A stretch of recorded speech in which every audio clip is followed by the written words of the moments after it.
Touch is amazing. It is very natural when it's done correctly. The question is how to make touch even better. What does it mean to have tools in a digital medium?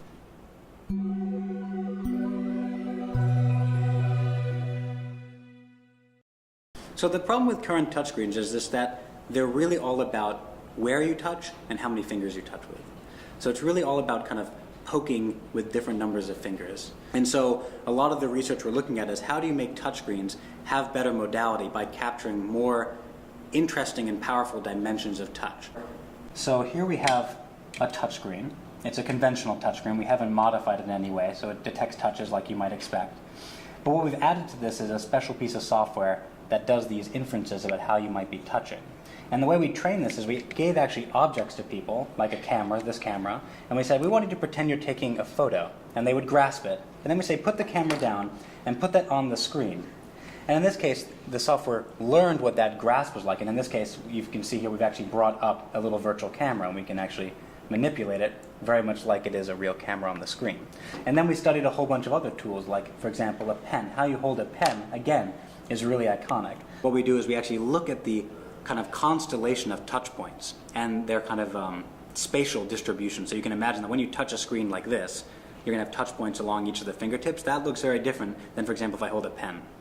And so actually, again, we use machine learning to say, well, how do we interpret those points and make a guess about how the hand must be shaped in order for that to appear? And then we link that to the tool. Having a mouse actually lets you do some pretty sophisticated things.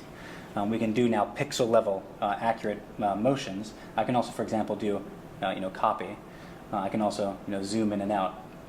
All again with one hand gesture. We have to give each of these projects thousands of data points on what the underlying tools and underlying sounds must be like, and then we just say, learn what that is. So when you hear a new sound or a new type of touch, it can make a best guess about what that is.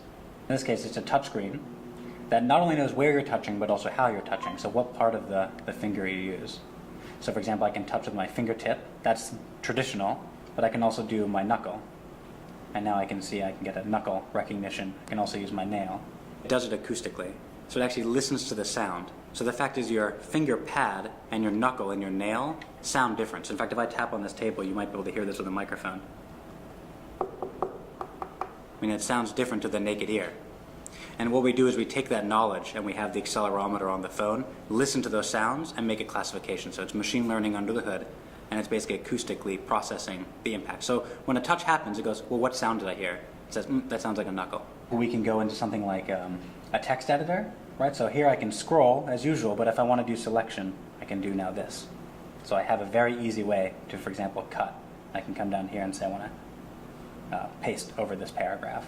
Touch as we know it today, multi-touch in particular, doesn't scale down to small sizes. And that's where a lot of these technologies are going to have the most impact.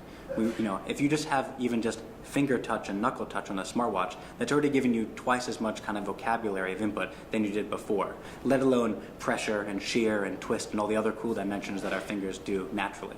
I don't want to give you the wrong impression that I think touch is bad. Touch is amazing. It is very natural when it's done correctly. The question is how to make touch even better. So we're working right now on interactive technologies that actually make use of the space outside the smartwatch. So the smartwatch itself can be really small, but the area around you, your skin, can be really large. So the research question is, how do you make best use of your skin as a touch-sensitive surface? Can you turn your skin into a touchscreen?